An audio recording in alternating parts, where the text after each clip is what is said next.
আমার দিদি নিরামিষ ঘুগনি খুব ভালো বানাতো। আর আমার মা পেঁয়াজ রসুন আদা দিয়ে ঘুগনি দারুণ বানাতো। তো আমার এই ঘুগনি বানানো আর ঘুগনি খেতে শেখা তাদের দুইজনের কাছ থেকেই।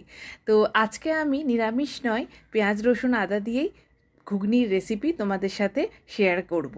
তো এখানে দেখো, সাদা মটর, যেটা ঘুগনির মটর বলে আমরা চিনি, সেই মটরটাকে আমি এটা দুদিন ভিজিয়ে রেখে অঙ্কুর বের করে নিয়েছি। আর একটা এখানে আলু নিয়েছি, যেটাকে খোসা ছাড়িয়ে নিয়েছি। এবার প্রেশার কুকারে এই মটরটা আর আলুটা দিয়ে দেব।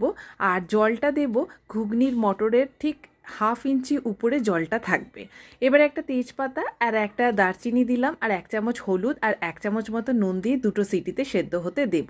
এবার কিছু কাটিং চপিং করে রেখেছি, একটা বড় মাপের পেঁয়াজকে ছোটো ছোটো করে কেটেছি, এটা ভাজবো।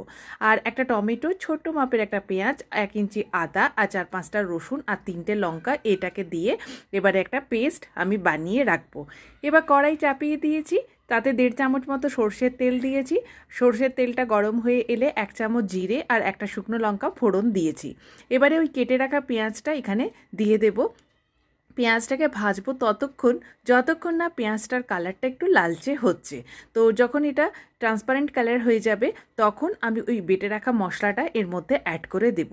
মশলাটা দেওয়ার পর এখানে 1 চামচ হলুদ, 1 চামচ কাশ্মীরি লঙ্কার গুঁড়ো, 1 চামচ ধনে গুঁড়ো, 1 চামচ জিরে গুঁড়ো আর 1/2 চামচ মতো গরম মশলা এখানে অ্যাড করব। আমার চামচটা কিন্তু খুব ছোটো, সেই জন্য আমি দুবার করে দিচ্ছি, কিন্তু 1 চামচ করেই দিতে হবে। আর গরম মশলাটা কিন্তু পরে নয়, আমি এখানেই অ্যাড করেছি।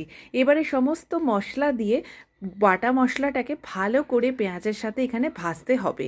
এখানে মশলাটা তুমি যত ভালো ভাজবে, ঘুগনির স্বাদটা কিন্তু তত ভালো হবে। তো মশলাটাকে এভাবে ভাজবো। ভাজতে ভাজতে আমি একটুখানি নুনটাও অ্যাড করে দিলাম, আর 1/2 চামচ মতো এখানে কাসুরি মেথি অ্যাড করলাম। আর ওই সেদ্ধ করে রাখা যে আলুটা, সেটাকে ছোটো ছোটো করে পিস করে নেব। সেই আলুটাও আমি এখানে মশলাটা ভাজার পর অ্যাড করে দেব। এখানে কিন্তু নুনটা কিন্তু দেখে নেবে, কারণ আমি মটরটা সেদ্ধ করার সময়ই কিন্তু নুন দিয়েছিলাম। তাই নুনটা একটুখানি দেখে নিয়ে তার মতো দেবে। খুব বেশি নুন হয়ে গেলে কিন্তু বাজে লাগবে খেতে। এবারে ওই সেদ্ধ করে রাখা মটরটা এখানে অ্যাড করে দেব। তবে আজকে কিন্তু আমি আর আলাদা করে কোনো জল অ্যাড করব না। ঘুগনির যে প্রেশার কুকারের যে মটরটা সেদ্ধ করেছিলাম, তাতেই একটু জল বুলিয়ে আমি এখানে দেব। সেই জলটা কিন্তু একদম 1/2 কাপেরও কম জল ছিল। তো এইভাবে আজকে আমি ঘুগনিটা বানাচ্ছি, যেহেতু ডিনারে বানাবো সেজন্য।